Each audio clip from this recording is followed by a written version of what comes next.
Welcome to part 3. In my previous 2 videos, I explained how I built 2 of the puzzles I used in a scavenger hunt or an escape room. However, it was an escape room the size of a small town. I'd hidden puzzles around the town in safe, controllable spaces so that non-participants wouldn't just stumble across them. The objective of the game was you had to find out what the dastardly criminal was up to, doomsday device, of course. You had to figure out where it was and how to defuse it. Check out the other 2 videos on some more information on how the other 2 machines were built. This puzzle, like my other 2, was built into a Pelly case, and I will show it to you now. This is one of my favorites aesthetically. Because it was more important, this used a bright yellow Pelly case, because that makes it more cool.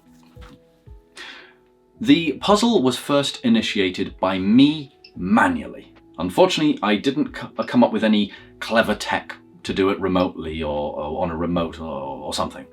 This was activated by me opening the back and plugging the battery in. Felt a little lazy there, sorry. The front panel. You may have heard in my previous video on the magic square, I talked about how I didn't like the aesthetic of it. I could have sanded this whole control panel down and made it a little prettier. And that's because I made this one and I saw how pretty the plastic could be if you just sanded it down and gave it this beautiful surface. So this plastic here is the exact same as the plastic in the previous video. So the components present in this are as follows. Number 1, this row of switches. Number 2, this row of switches. Number 3, this row of switches. They're all 3-position switches that had to be in the correct position. The players would know from one of the CAD drawings they found earlier, that's this one to be precise, that all the lights had to be on. So the clues would reveal to them how to get these switches into the correct positions. Then they had to get these 3 switches to have all the lights on. These were one of those irritating puzzles where one of them turns off all the lights, one of them inverts the settings, and so on. And there was a little jiggery-pokery to get this to work, but 404. Silly little error, 404 not found. There was another clue that said to them you had to set this to 5060 in order to work. So the first dial controls the first digit, and the second dial controls the last 2 digits. So it was, if I get this right, yeah, fantastic. And one of the puzzles said that had to be 5060, but in order to defuse the device, it then had to be 4560. There. Next. Normally I would have used a server cabinet for this, but this was in my van, so I put a patch panel in a cardboard box, and I wrote on the side of the cardboard box, "Device of Doom and Horror," and it looked rubbish. Which was good, because you didn't want anyone, you didn't want the police knocking on the van and going, "This looks suspicious." You wanted it clearly comical.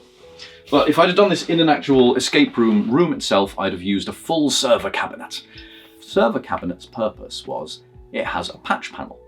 Patch panels are a set of, in my case, 48 RJ45 sockets. And what I'd done on one of those sockets, I connected the white and green and the green terminals together, so they were just made as short. So what they had to do was connect this to the patch panel. Now, this wire goes in here, and bleep, connected. Fantastic. So that was everything they had to do to defuse this, except pressing the big friendly red button. And that I will do now before the timer hits 0. Brilliant. And that's how you save the world. There were a few options for how I could have added to this if I'd have wanted to. The first is the button itself. You could put a padlock through this. You could put a padlock through that button so that they couldn't press it. Secondly, the case itself. It's a Pelly case. You can padlock it. Now, you didn't come here just to see how the puzzle was played. You want to see how it works. So I will show you how it works.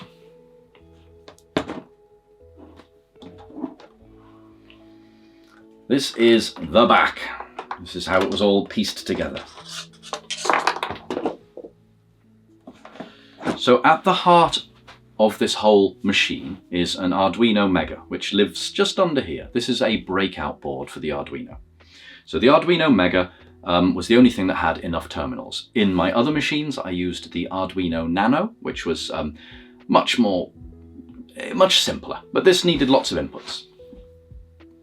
Around this whole design, you may see the green wire going everywhere to all the buttons and all into this as well. The green wire was a common ground.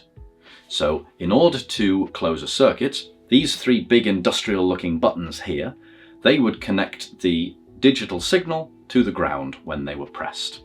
And that's how the Arduino would know the button had been pressed. These three just went directly to inputs 9, 10 and 11. All these little black wires here connect to little LEDs all over the board, and the other terminal of the LED connects to the, let me see, is it 5-volt supply?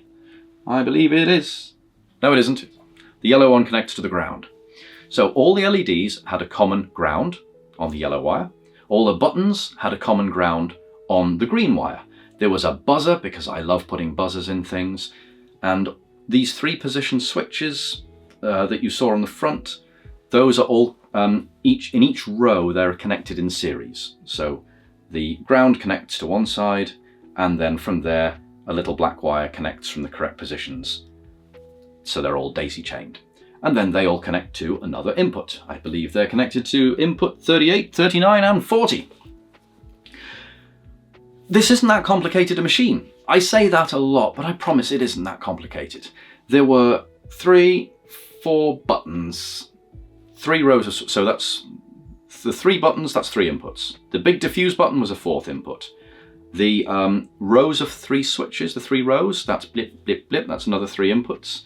And the network cable, the RJ45, that was a double-sided RJ45 cable. I just took the plug, plugged it in, cut the end off, and wired one into digital 42, and the other I wired into the common ground. The only other complexity on this were the LED display, which I'll turn this back around again.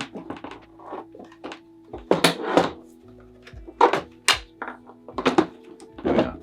The LED display here, and I said T- because you can program these to illuminate any of the 7 segments, and this one here as well. The 7-segment displays are really easy to program, and they're all done through my favorite thing in the world with Arduino is libraries.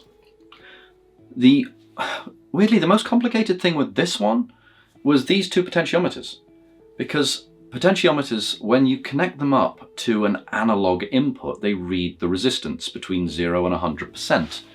So I tried originally with one pot, with one potentiometer, to do a 0 to 10,000 number. That was awful. There was no way you could get them finely enough. If you moved it just a fraction, it would jump between 200 and 250.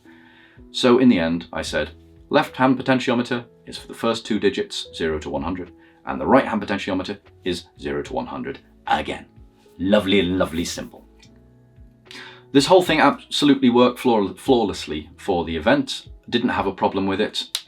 The players seemed to love it. They deduced what they needed to deduce. They came in, they had this diffused within about 5 or 6 minutes using all the previous puzzles, and no one was unable to diffuse it, which was nice. That's how I wanted it.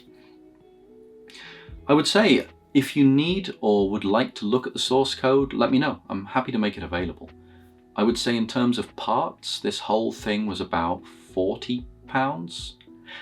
I did already own the Pelly case. That's probably another 50 if you wanted to go out and buy one, but you could build this into whatever shape you want. It was laser cut plastic for the front display, basic switches, some panel mount LEDs, this big friendly industrial looking emergency stop button. That was just something from eBay. I think it was about £3. Same with the industrial push buttons. All really, really simple to put together yourself if you want. If you have any questions, let me know. I'm always happy to share info on this. In the meantime, thank you for watching, and please do check out video number 1 and number 2. I will leave some links to those in the comments below. In the meantime, I think that's everything. Thank you so much.